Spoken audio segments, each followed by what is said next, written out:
Live on the Black Executive Perspective podcast. Yes, everyone knows I'm Tony Tidbit. And if this is your first time joining or watching, this is a space where we don't dance around the truth, right?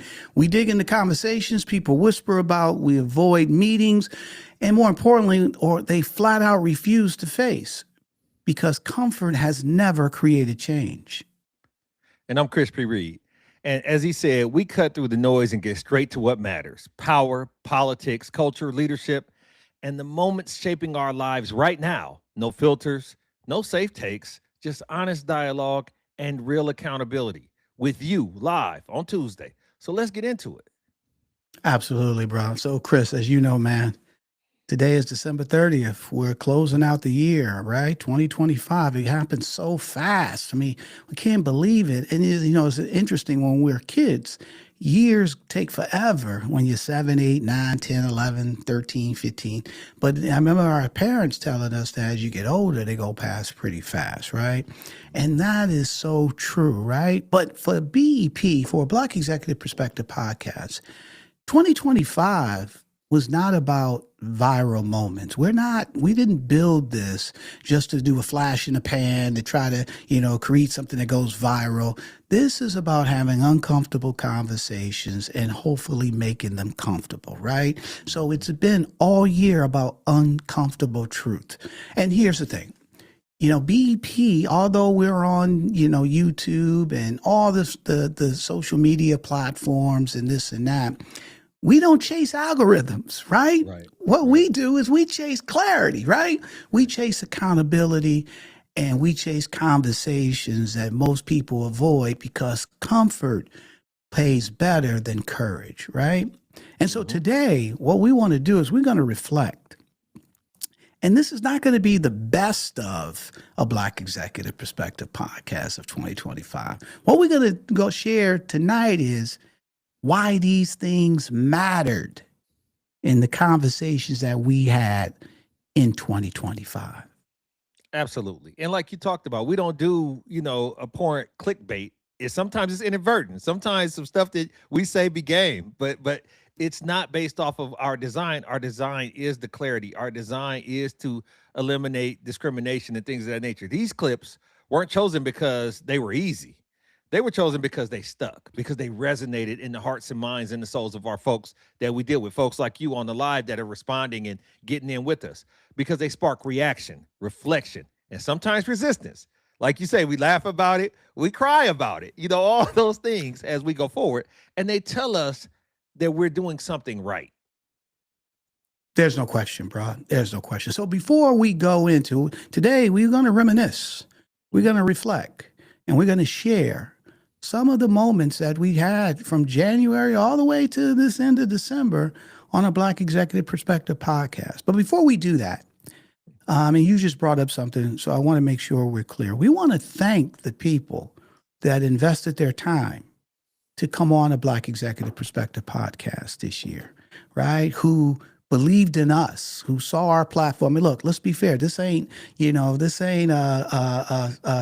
Good Morning, or this ain't, the Evening News, or this ain't, the late night shows where, you got millions of people and it's about, if they show up on those shows, they're going to be seen by millions of people. This is a Black Executive Perspective podcast. And those individuals who are very successful, we're going to showcase some of them. And now we didn't have time to have everybody, but right. We're going to showcase some of them who today and some of the clips that we share of 2025. But we want to thank you for, again, investing the time to come on this platform and be able to share your authentic points of view and be vulnerable and be willing to be vulnerable with us and the audience.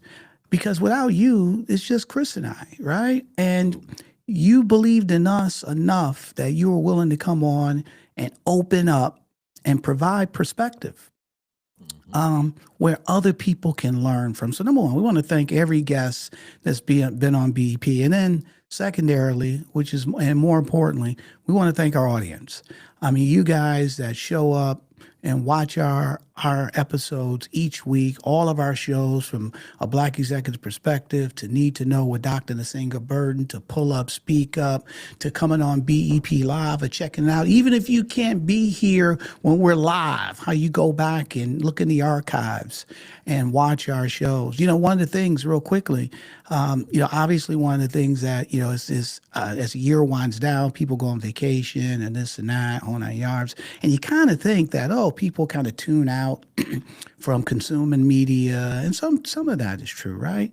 However, I will say this, I was checking out our numbers on Spotify and Apple, and buddy, from, Christmas, from 2 days before Christmas to today, our audience has consumed our content on Apple, Spotify, all the audio platforms in record numbers. So it's not like they've taken a break, right? They've doubled down on a Black Executive Perspective podcast, right? And we want to thank you because you're letting us know that we're providing the type of content, the type of reality, the type of authenticity, and more importantly, the education that you're looking for you to show up like that.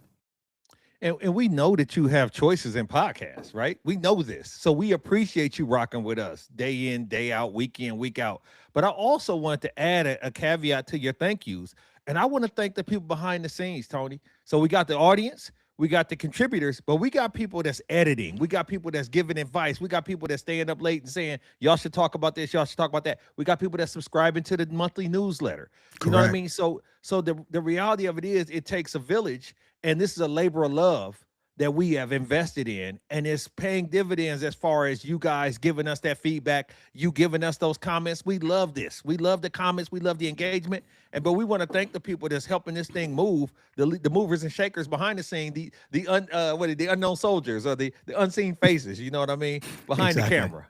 Exactly. And those individuals count just as much, right? Because they're also invested. We need them. And they're the ones that's recommending guests to us. They're the ones that's reaching out and say, you guys should talk about this, or here, let me connect you with these individuals, right? Nobody sees them. Nobody knows them. Let me just say this before we go into, sharing some of our highlights. And you know this, and some of the people behind the scenes, but the majority of the audience don't know. BEP was launched in September of 2023. All right. So 2 years and a few months. Yeah. And just to give you the idea how our audience has really gravitated to a Black Executive Perspective podcast, especially here on YouTube. On YouTube, we had 550 subscribers in March of 2025. All right. 9 months ago. Mm-hmm. Today, we have almost 147,000 people who subscribe to a Black Executive Perspective podcast. Are you kidding me? All right. That ain't magic. That ain't hocus pocus. And we snapped the finger. That is people coming in droves to listen and to watch us. So we salute you. Go ahead, buddy. I know you want to say something. Go ahead. Man, my wife, this was a couple of days ago. She was like, hey, do you know y'all got more subscribers than Bomani Jones? I was like,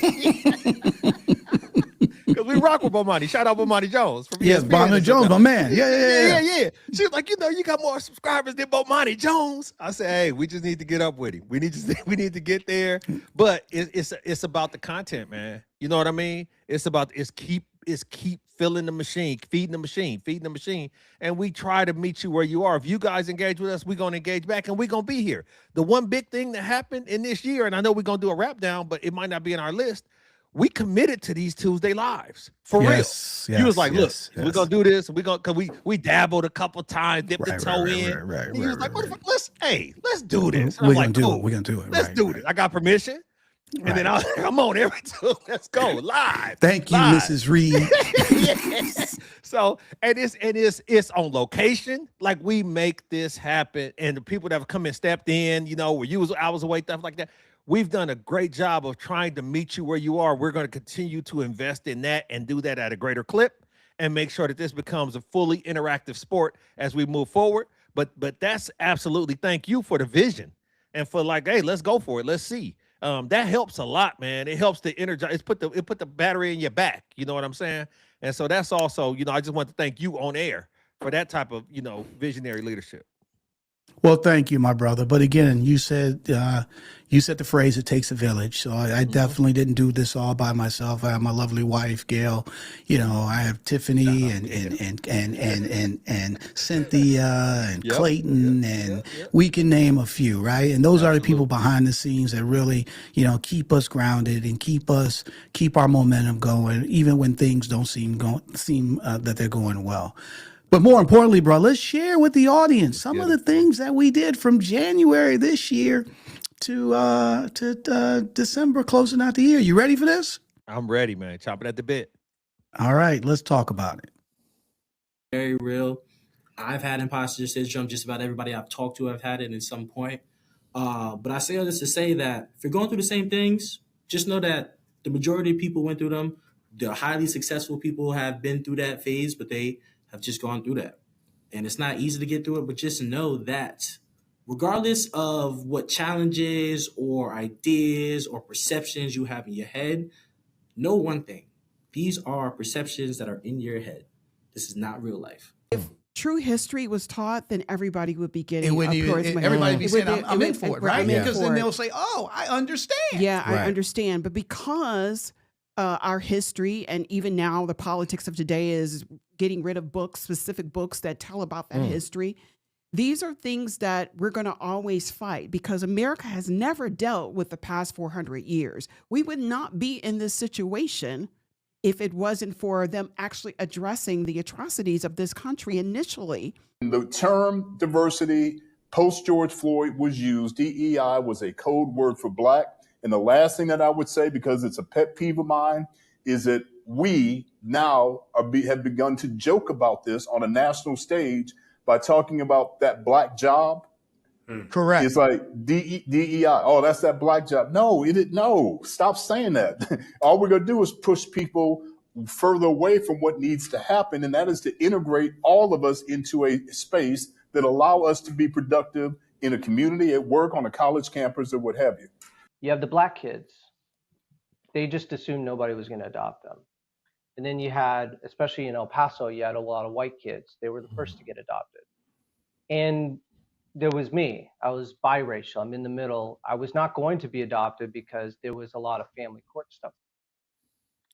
People calling it, man. It was, and the They funny came out thing hot is, though, right? came out, man. And the crazy, interestingly, the interesting part about that is it was always prophetic. In the fact that we called it out and it still happened anyway. They were still diminishing, us in the media and in leadership positions and things of that nature. It was profound that we had the people who had foresight to say, look, no, don't do this, don't do that. My man, the executive for the Cavaliers, he was like, hey, My man Kevin Clayton, Kevin Clayton, chief equity officer for the Cleveland Cavaliers. Go ahead, buddy. Absolutely. And he called it on the money, and they was like, yeah, let's just keep doing it. Let's just we're gonna double down on this. And but we have such great introspective and insightful individuals that's willing to contribute. If you go back and look at it's a master class, fam. It's a master class in what to look out for, what to be aware of, you always talk about active listening. It's a master class. And if you actively listen, you're surprised by nothing that goes on. If you get knocked out by the punch you don't see, is because you don't tune into us. Absolutely. And just to give everybody a little direction, those were just a couple of clips from the beginning of the year, January. Trump came into office and it was all about, DEI ain't this and DEI that. So we wanted to talk about it, right? We wanted to have those conversations. The first clip you saw was by this young brother, Ricardo Yolas. And if you're out there, Ricardo, and you're watching, my brother, love you a lot. This brother, 23 years old. All right, went into corporate America, all right, and wasn't afraid. You heard him say he had a imposter syndrome, right? As we all, a lot of people do, but that didn't stop him from going into a company, a corporation, where there was 25,000 employees and he's right out of college and he's looking around and saying, you know what? I don't see a lot of black people in charge. And he created a program, right? Where all the other kids, all the other young people, just like going back to Chris thing, when you come into corporate America, you're trying to survive, right? He comes in and looks to the left and right and says, hey, I'm going to create something, right? And so having that young brother come on to kick off 2025 for us, for me, well, I was just so impressed with him, right? And it showcased that no matter where you are, no matter what your age, no matter what, you have the ability to affect change. Okay. And so and then all the way to my brother, Patrick, right? Who biracial brother who started his own business, doing well, international business. We forget how many countries he's in, right? And he was the biracial kid. He told his story about, you know, how he was adopted, his parents didn't take, and he went to foster care and he was sitting there waiting to get adopted. Okay. And because of the system, right? He said it. Remember he told us on the show, he said the brothers came, he said, I became close to black kids because they were real with me. They were like, bruh, number one, ain't nobody gonna adopt us. Adopt you. Yep. And then number two, they definitely ain't gonna adopt your ass. Right. But having people come on to kick off the beginning of the year to share like they did was fantastic. And it started off, it helped us have a bold beginning in 2025. They reminded me of a quote from Winston Churchill that says, if you find yourself walking through hell, keep walking. You know what I'm saying? It's like if you find yourself going through hell, keep walking. You know, you can't give up. You can't give up. And here's the thing though, every person that's been on our show, everyone is very successful. These are individual men, women, young who have their own business, who are at the C-suite level, who are entrepreneurs, who are all different type of level individuals, and they come on and they share. They don't sit back and say, well, look, I made it. You can do it. Ain't no problems going on in the world. What are you talking about? Right? They've worked their butts all the way through, and they still come on and are willing to roll up their sleeves and be honest and tell you the nitty gritty of what they had to go through and what people still have to go through. And that's why we applaud them. And then another thing, and lastly, you know, before we move to the next clip, they didn't keep their head in the sand. A lot of times we feel like the ignorance is bliss, and if I don't know it, then it won't hurt me. But you don't dismantle systems by pretending they don't exist. You got to go head on, you know, roll your sleeves up and be willing to stand up to something, stand up for something. And that's what our guest did. Absolutely. So one of the things that we wanted to do, you know, obviously when February came, it's Black History Month, right? And so we, you know, obviously we were trying to put something together with Black History Month. And then my wife saw this lady, her name was Alana Trotchman. She was on the local news and she was talking about this documentary called Ain't No Back to a Merry-Go-Round, right? About this unhidden history that the majority of people had no clue about, including us. Okay. And my wife reached out to her and said, hey, would you be willing to come on? And she was like, absolutely. And then I set up a call with her and we did a pre-production meeting and we chatted with her. And when she sent us, remember, Chris, she sent us the trailer before they released it, right? She was like, look, I'll give it to you guys. You guys take a look at it. I was like, yeah, absolutely. And she sent us the whole manuscript and we read through it. Chris went through it like a fine tooth comb, blew her away, right? Because she was like, oh my God, you did your research and the whole 9 yards, right? But that documentary that she put together, which she is still, I think they just did a premiere in New York City and the whole 9 yards. She's still pushing, was one of the highlights that we had in 2025. Learning that history about, I think it was the first interracial, absolutely. protest. Absolutely. In the United States. All right. Oh my God, it's fantastic. So let's share a little bit of that with you guys as well. This park is segregated. You're not trespassing. I ask your race. My race, I belong to the human race. Oh, we were dying to get in there. I really wanted to ride on the carousel. Why couldn't we go and have fun like everybody else? We were some bold people. I knew there was something better for me. We wouldn't let our kids come to Glen Echo because not everybody could come. We are Americans too. We support this country. We love this country. The Holocaust radicalized me. The fight for civil rights is much my fight as it is theirs. That was the first time I had any social contact with a white person. White people feel it would really be totally wrong morally for young white girls to be bumping hips in a swimming pool with teenage Negro boys. A group of demonstrators have just marched through the gate. Got on the merry-go-round. And the guy spit on me. Spit right in her face. She just looked straight ahead and kept on walking. Last night's group was the largest number of demonstrators. Congressman Adam Clayton Powell, Stokely's first picket line. A. Philip Randolph, and Roy Wilkins joined the picket line. Glen Echo gave me my baptism. It dramatically changed my life. I thought I was making a film that was going to be sort of like a straight line of redemption, you know, from this beautiful interracial protest all the way to the White House. When other things happened, when we got different people in power, then the film is about look where we've come from and look how dangerous it is to slip back there. This is where we could go, right? So when I could no longer work and like it was horrible, but nice people do not finish last. We lose battles, we never lose the war. I love it. it. Like I hate when people say nice people finish last. No, we don't.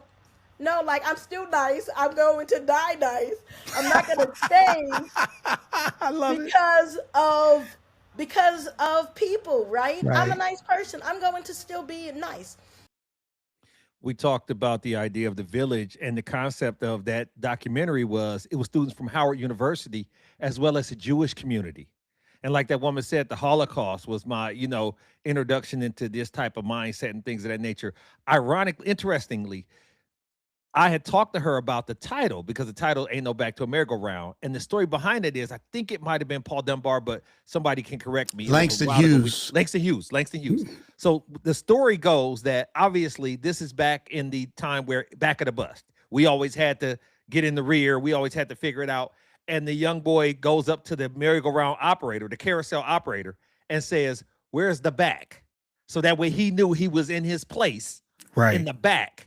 And the man said, "Ain't no back to a merry-go-round." That was so dope, man. And it just, it talked to the times. It talked to the mentality. It talked to the fact that we just want to get along. We don't want no problems. Like that boy that approached that man wanted the rules so he could abide by the rules. And unfortunately, the rules are not always shaped to assist us, and somebody has to do something about it at times. And this was the first instance in America where that was done interracially on a scale like that. So great, flat out, great times, flat out. And nobody knew this. We didn't know about this history. It was so just to sit with Alana and go through and learn all this.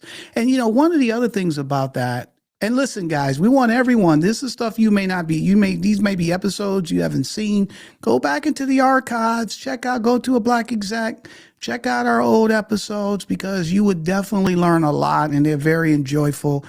But the thing about it, one of the things that I remember about this story, that it was so intricate.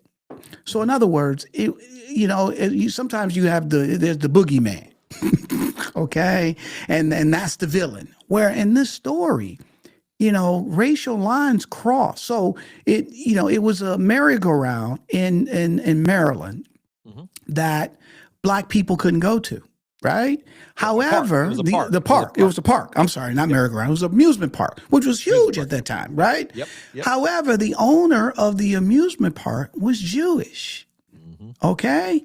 Now, the people that protested that lived in the neighborhood, well, it was a Jewish interracial neighborhood, but it was mostly Jewish people. So they protested. And then you had the college kids from Howard University who were trying to, grind their teeth on civil rights thing. They came and joined, right? But then you had certain Black people in the neighborhood who was like, what are you talking about? I don't care about no amusement park. You know what I'm saying? Blah, blah, blah, blah, blah. Absolutely. So the bottom line is when you hear the story and you go through through it. And then those people that you saw, those were actual people that were actually there. So these wasn't actors, right? She did a fantastic job of sharing those, having clips of those people when they were young and then bringing them on. They were the ones that told the story, right? The ones that are still alive. So that was fantastic. And then my sister Ruby, who's Ruby Foster. Oh my God. She created the Financial Joy School. And when you hear her story, a woman that got into a car accident, had a traumatic brain injury, lost her job, didn't have any savings, foreclosed, her house was being foreclosed on. And a couple, shared with her how to save her money. You got any savings? No, I don't have anything. And they're like, well, you don't have nothing. And they taught her how to be able to use investing and stuff to that nature. And she changed her life. She can bear, her story was fantastic, but she didn't keep it to herself. Correct. She created a school called the Financial Joy School to help African-American people and people learn how to invest so they would never be in that predicament. And just to hear when she was like, nice people don't, when you hear her story, and she had every reason just to say, I give up. She had every reason to push to the side, but she didn't. And that was the beautiful thing. That's one of the things that resonate across a BEP in 2025. We've had people who come on and you would look at them like, oh, they're great. But when they tell the story, they had a million reasons like, forget about it. I give up. And they kept making it happen, but not just for themselves, for their community as well. And both of those women, more than anything, epitomized patience. Because it took her 10 years to make that documentary, remember? There's no question. Man, credit cards, she was putting it on credit cards. Everything. And spitting glue and tape and MacGyvered that thing. And same thing, you know what I'm saying? Same thing with old girl. It took her a while to get her faculties together and figure out, okay, I can't just give up. I got to do something. And the then fact she activated. is that we live in an increasingly. Oops. Sorry about that. Go ahead, Chris. I went a little bit fast, but finish your thought. No, that's okay. No, I was just saying they activated, but they were patient enough to have the vision and then keep chipping away. And that's what it takes sometimes. There's no question. There's no question, right? And so we've been blessed. But that, for Black History Month, that was fantastic. Our audience really enjoyed. And we had several other, but for the month of February with Ruby and that, it was fantastic. I know. And Alana and I, we're still good friends. Matter of fact, she's the one that connected us with JTC, right? With Abby and Joan, right? And so that was the other thing that we always loved, that our guests, because they had such a good time, they would always like, hey, I got somebody for you. Or, hey, are you guys interested in this and that? So it's been great, right? So that was just the first couple of months of the year, right? So let's dive into, as we start getting into March, and let's see exactly where the flow of a Black Executive Perspective podcast was going. Absolutely. The fact is that we live in an increasingly anti-Black, anti-woman, misogynist. But you keep saying that, country. though. You keep saying that. How is that possible? When you How is have, I live with a woman that's an elected official for almost 20 years. I don't even hear her talk like that. When she walks in those boardrooms. I'm not that woman, though. Wait. I'm an individual. That's what I'm talking about. Well, you did it. why? You just said it right there. You don't have time. I'm a woman. You don't have time to do that when you're trying to build something for your group. So Kev, let her finish. Why did you want to come on a Black Executive Perspective podcast, talk about this topic? Because it's so important, especially where we are politically right now. Diversity and inclusion is not wiped out of my mind or my mouth or my words. It makes us better, makes us stronger, and no one should be discriminated against. You can't passively be an anti-racist. And I think that's an important point. That's something that I stress as well. You must take action. If you're not taking action, then you're not really being anti-racist and you're not living out that value. But here's just a taste of the Asian American history here in the United States. 1587, when a landing party from the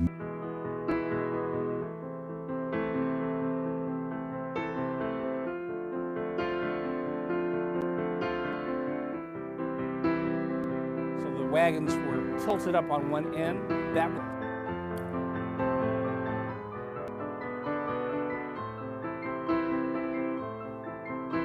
the court ruled that American-born children of Chinese immigrants were entitled to citizenship under the 14th Amendment.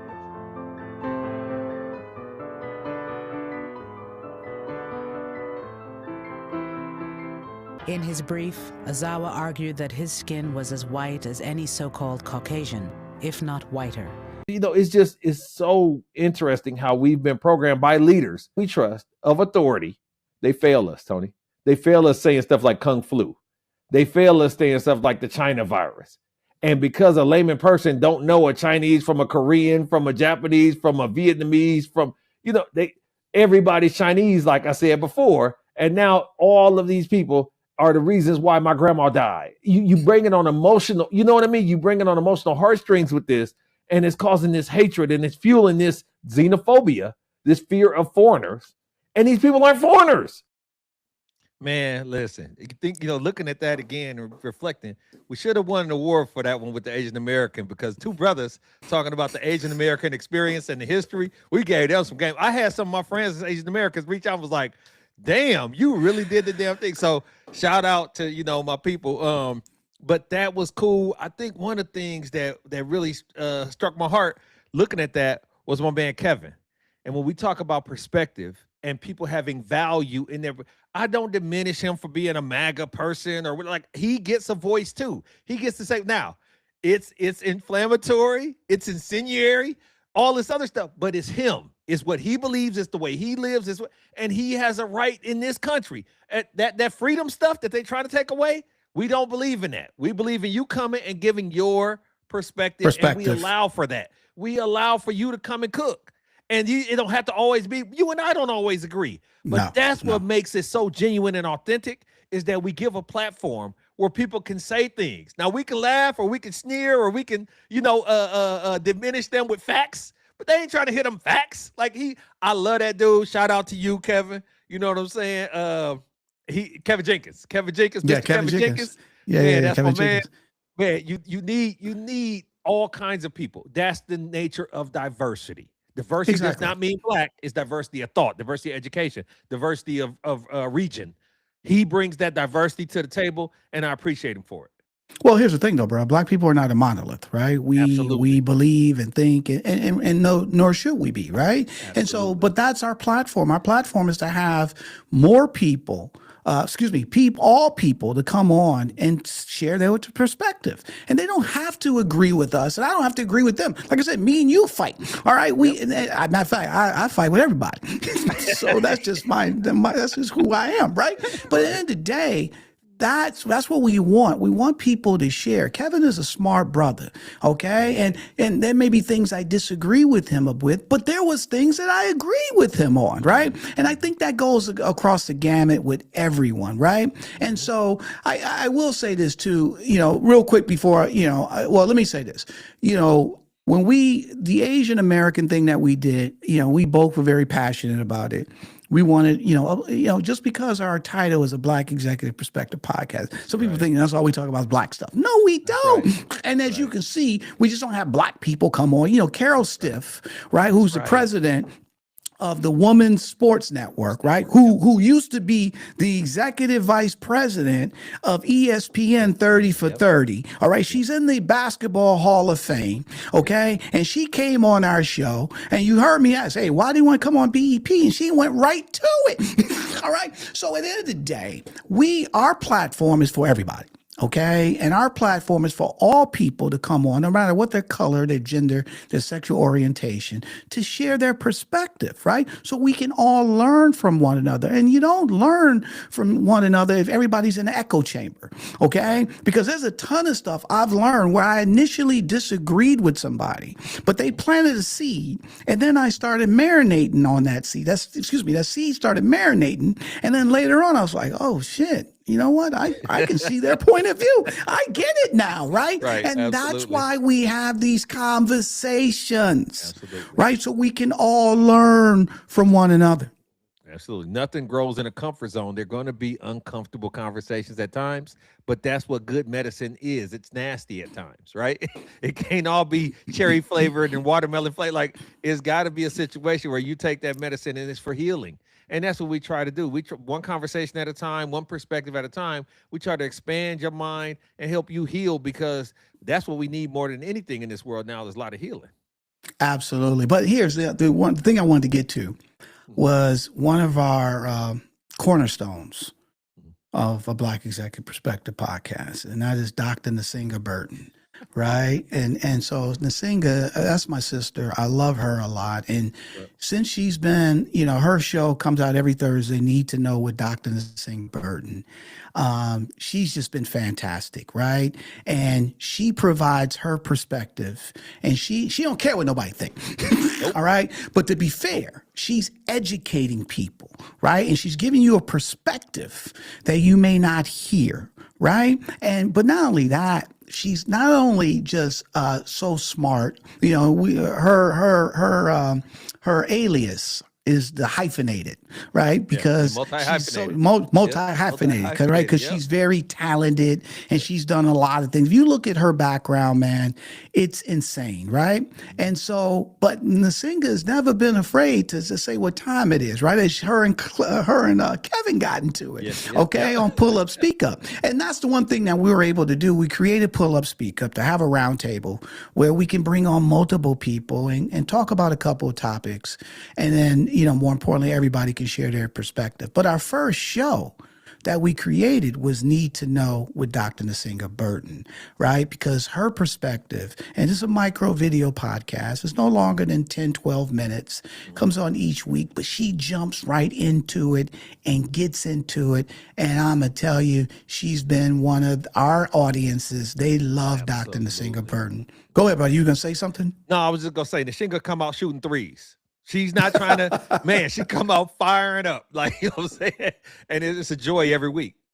Flat out. So because of that, I wanted to play a quick little clip of some of the highlights. And this is just a couple, right? And we put together her latest episode because she took a break for the holidays. So we did a 2025 Need to Know, the special episode of Need to Know for the holiday season. So you can definitely listen to it or watch it, and you can get a little taste of her throughout the year. But I wanted to play this real quick, just for those who have never, ever had a taste of Dr. Nsinga Burton, who's never really dived in and listened to her. I'm just going to play a couple little clips here. Play a clip here to give you exactly who we have and why she's so popular here on the Black Executive Perspective podcast.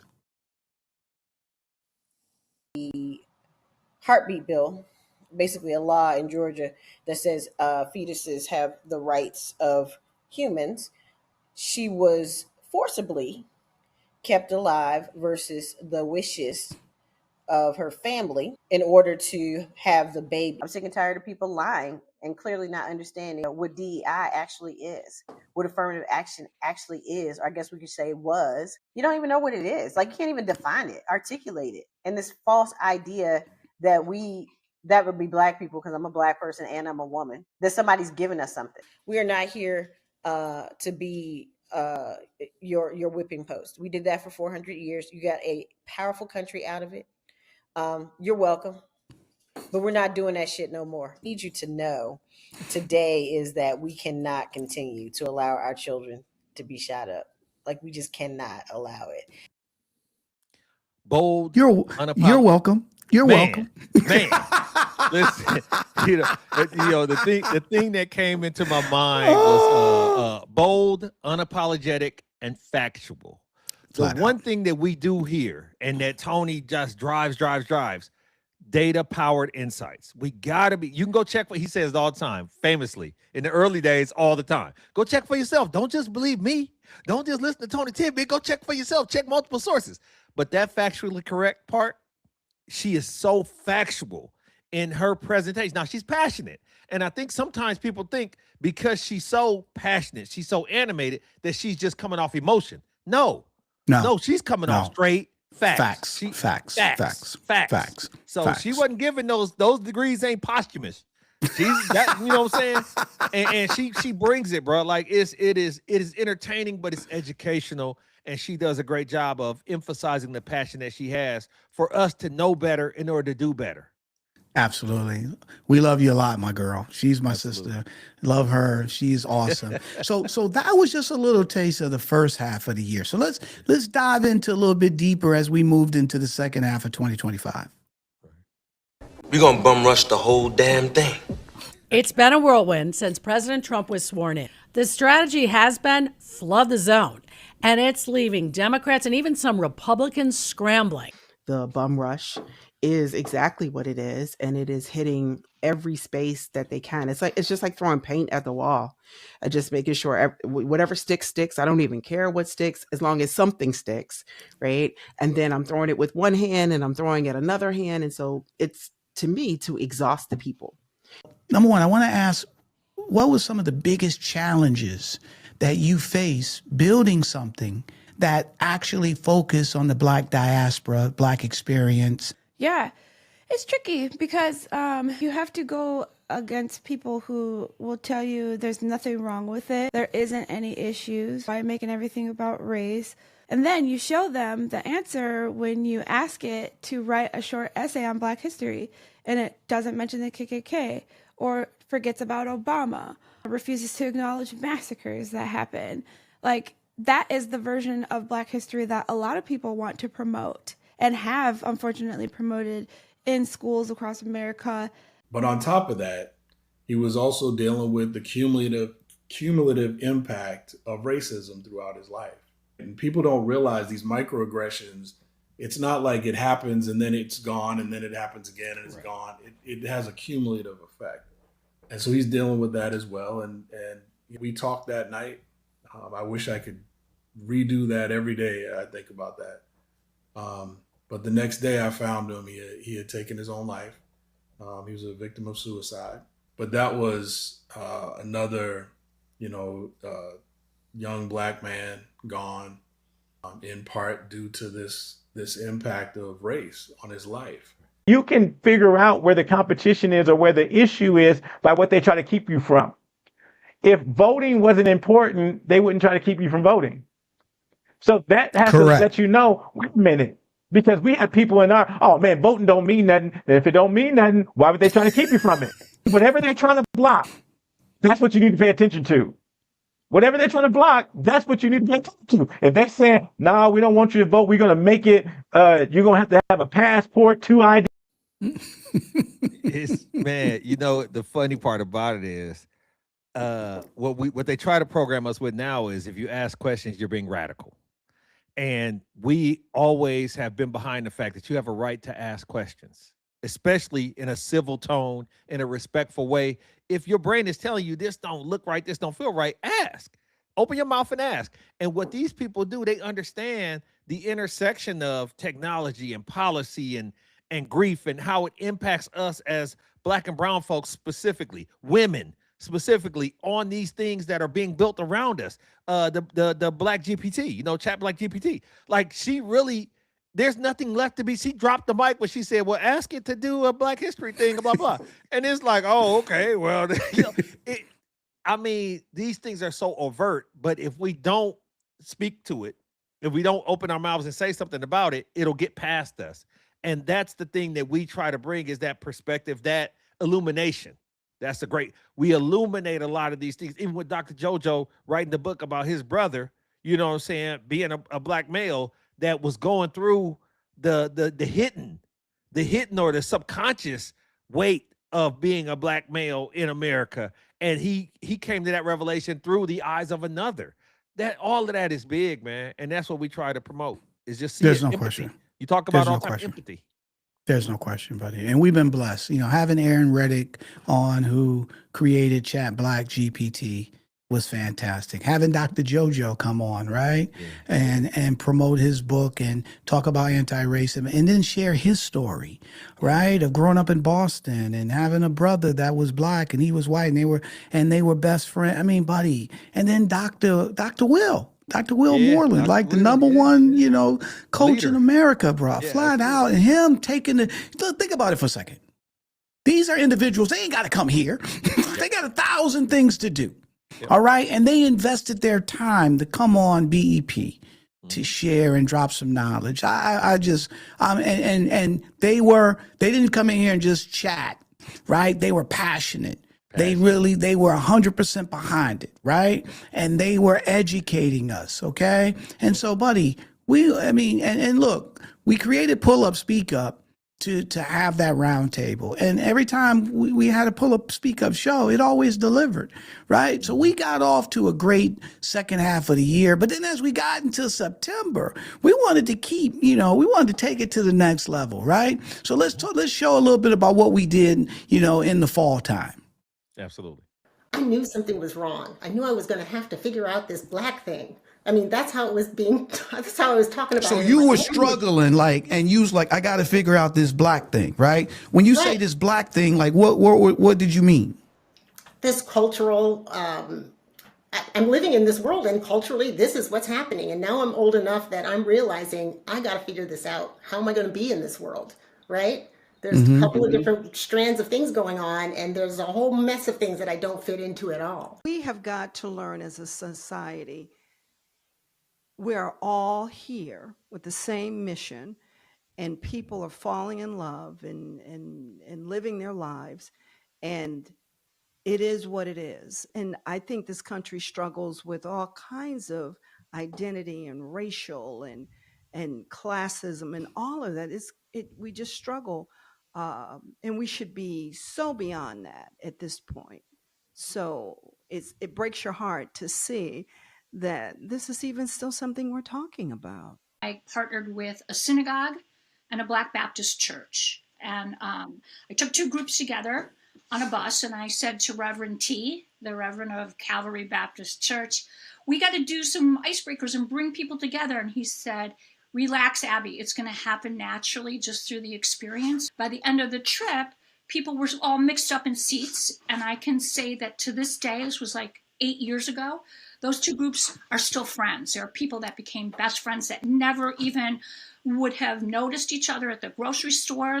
Part of my mission is to bring awareness and help to not only military but first responder families. The second part is I believe this country can be united through strong American values that I think we all do like each other. We're just doing a bad job of communicating it, and we need to bring it together because you can disagree and still come together with a good decision.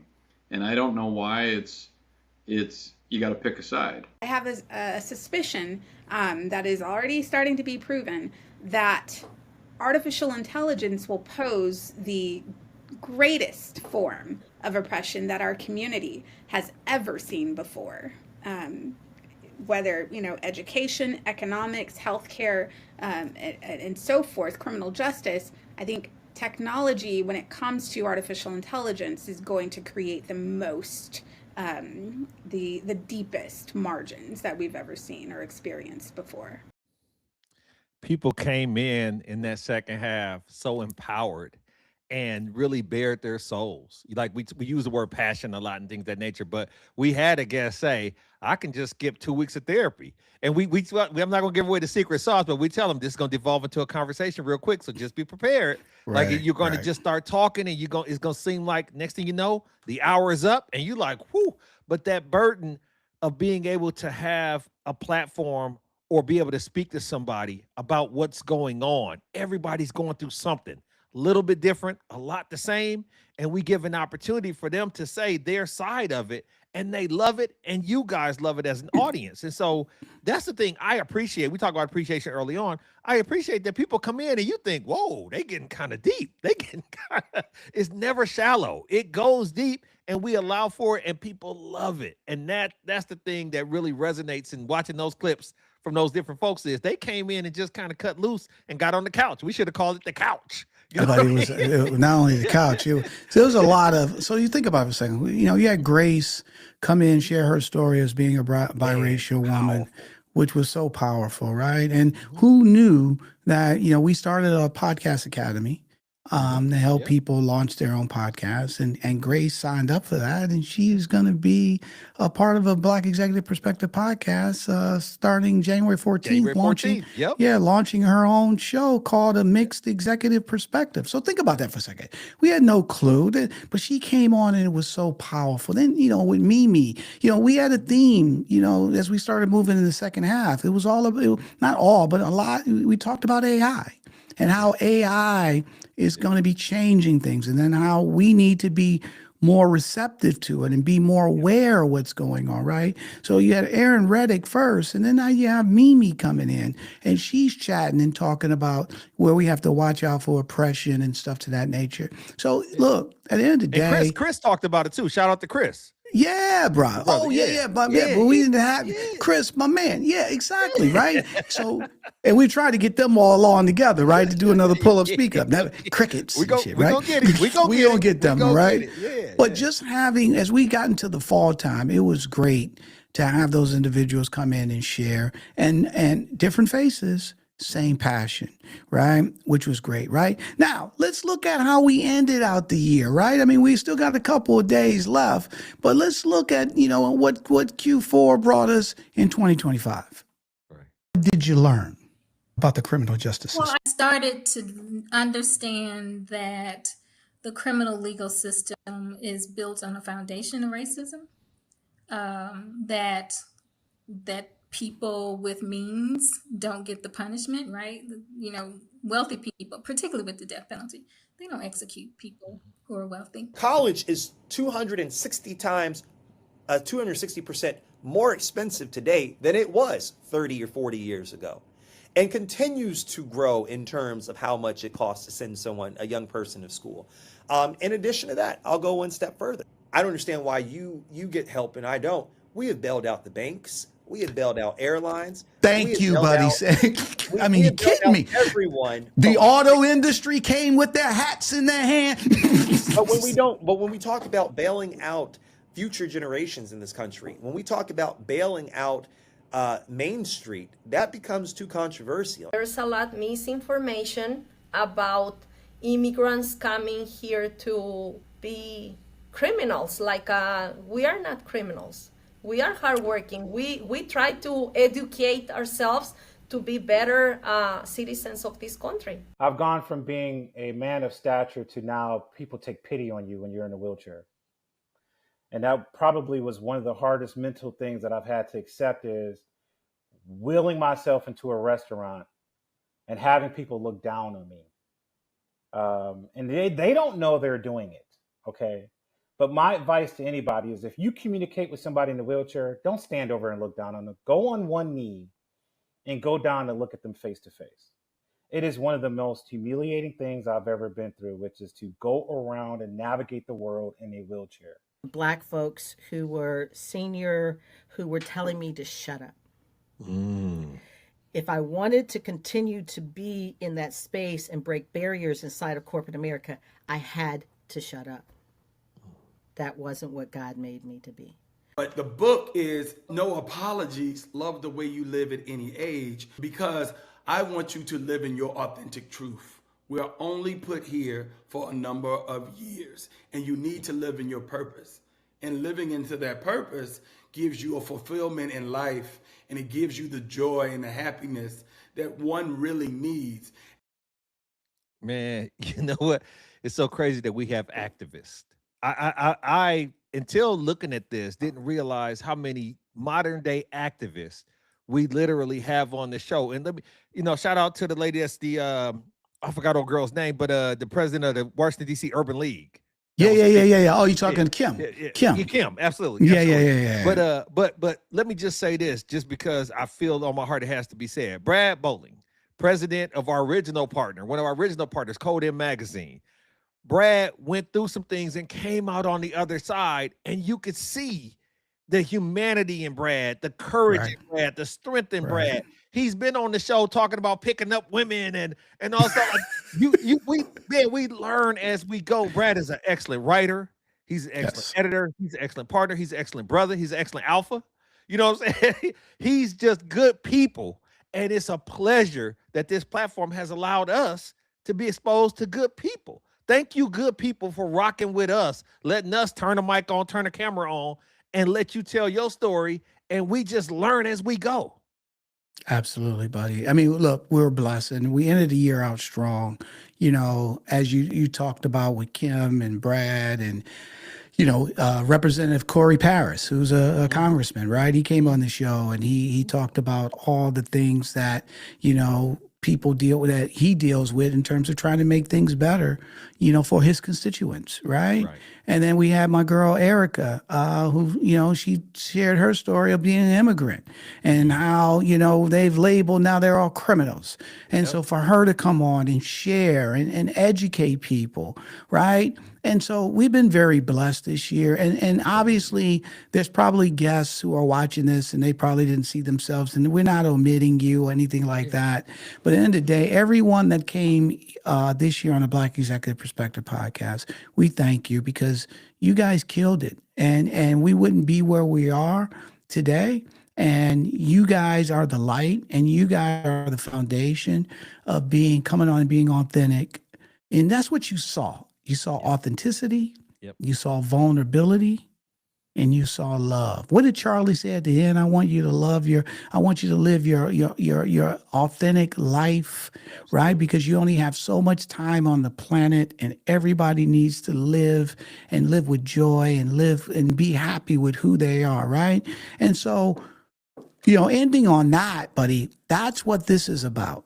And as we move into 2026, we're going to take it to another level, right? Sure. And we're gonna continue to invite and have people come on and share. We're going to add new shows. Again, shout out to Grace, a Mixed Executive Perspective podcast, right? We have so many things planned to continue to grow this platform. But the one thing that we want to remind everybody, even if you're watching and you didn't know what our mission is to educate and have a platform that provides a voice, right? That the people can come on and share and talk about. It's so important today that we don't sit back and be silent. We forgot about the bum rush, okay? We forgot about that, right? That, they're throwing so many things at you. So then you become so, exhausted. I can't take it no more. You give up. And then they can be able to do what they want to do. We can't have that. A Black Executive Perspective podcast is not about that. It's about this microphone that you see. And for people who don't know, our micros, our design, our logo is 2 T's upside down with the microphone in between, in terms of bringing people together to have a conversation. That is our logo, that is our mission, and that's who we are, right? So as we go into 2026, we're going to amplify that. We're going to take that to the next level. But more importantly, as we close on 2025, we want to thank you for believing in us and taking the time to invest in us, and more importantly, being there and showing your love, not just to BEP, but to your fellow human beings as well. Absolutely. And I think that, like you said, we're here as a platform, but we don't do it without you. You got to come meet us and promote us and enjoy us and tell a friend to tell a friend and keep this thing on the trajectory in which it's on now, because this is exactly why we do it. Listen, me and you could get on the mic and turn on a camera and man, cut up and enjoy ourselves, to no end. But being able to interact with people I would have never met, people I would have never engaged with. And this is not just, once again, the misnomer of Black executives. It's all leaders. We all have an opportunity to put our mark, our thumbprint on this world. And so we try to give a little bit of that where we can, and try to extract a lot of that from the individuals, different ages, different backgrounds, different educations, from the startup to the people who've retired from Wells Fargo or from Western Union, from companies that's been around since the 1700s. Like, we try to touch as many as we can. If you have a compelling story, or somebody, reach out at a Black exec and let us know, hey, y'all might want to get up with this sister, with this brother, with this person, and we here for that, because we want to make sure you get what we're trying to give. And that's that connecting point. Absolutely. So real quickly, I just want to cover a couple of shout outs. So my man Will, the Contraband, he was Hey, on. that's my So hey, man. buddy, thanks a lot. Happy New Year to you too. Really appreciate you. And then we just spoke about this lady, Erica. Thank you for coming on, Oh, right, and sharing your story and educating people about powerful. the plight of immigrants and That's stuff right. to that nature. So, Chris, the reminder that we want to make sure is that we want to have for everybody is BEP is not here to make people comfortable, That's right. right? We are here to make people honest, right? And if these conversations make you pause, question, or feel uneasy, that's a good thing, right? Mhm. Because that's where growth lives. Absolutely. Nothing grows in a comfort zone. And if you've been with us all year, we want to thank you. Thank you, thank you, thank you specifically. Where you're not just watching us and just kind of meandering, you're engaged and active, and we see that. You're participating in something bigger, and we're here for it, and we're here with you. So thank you from the bottom of our hearts. Absolutely. So again, don't forget, we have multiple shows on this platform. So don't forget to check out Need to Know with Dr. Nasinga Burton here on the Black Executive Perspective podcast. Dr. Burton, dives into the crucial topics that you don't have time to deal with. As you saw some of her clips earlier, factual, smart. She's going to keep you up to date on the things you need to know. So check it out here on the Black Executive Perspective podcast, Need to Know with Dr. Nasinga Burton. And then also we've hit this a couple times. We can't hit it enough, and you'll see things coming out about it soon, January 14th. Don't miss the launch of a mixed executive perspective on a Black Executive Perspective podcast. It's going to be hosted by Grace Food and Corey. Fabulous, fabulous person, but a great storyteller with a past and a story that you want to hear. And she'll bring executive leadership, fear, purpose, belonging, giving a voice to perspectives that are too often unheard. And she has it here for you starting January 14th. Absolutely. And then you saw a little bit of the clips of Pull Up, Speak Up. Don't forget to check out our next episode that's coming up, right? Our roundtable dives into the most hard-hitting topics. Every voice counts. Every perspective counts as well. More importantly, it sparks change. As you saw, this is not just regular talk. It's a call to action. Tune in to join the revolution.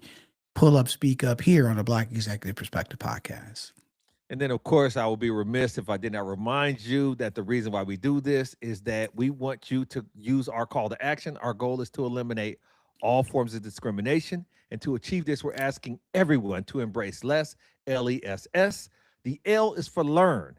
Educate yourself on racial, cultural, political, societal nuances so you can have a voice and you can chime in and chip in just like we do each week.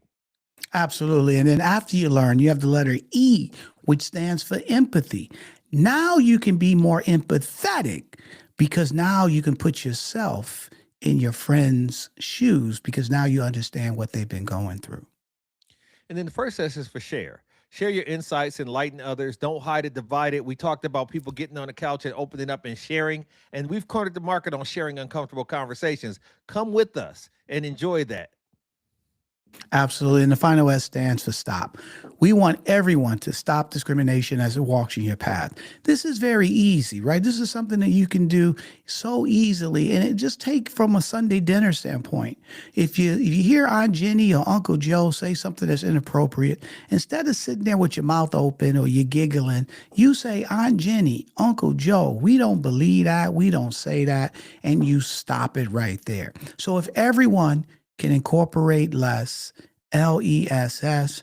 Guess what, my friends? In 2026, we'll build a more fair, more understanding world, and we'll all see the change that we want to see because less will become more. While you got time off, go and look at the catalog of episodes. We gave you a little quick, appetizer, but go back and check out some of the stuff we have in the catalog that's out there. Be ready for our next episodes. And as we transition into 2026, it's going to get better and better and better. And so we want to make sure that you tune in. We want you to go to the website, sign up for the newsletter, a monthly perspective, right? Check that out. And then we want you to leave us comments. Let us know what you want to hear about. Subscribe and get involved with us. Where can they find us, Tony?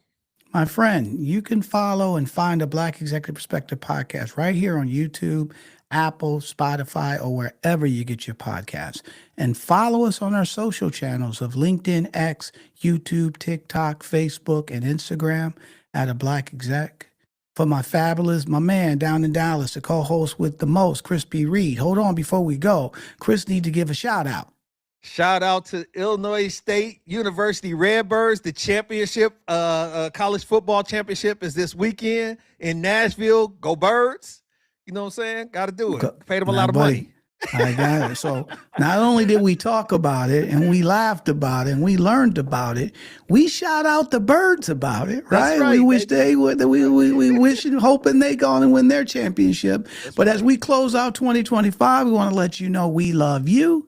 We'll see you in 2026. And guess what? We're out. A Black Executive Perspective.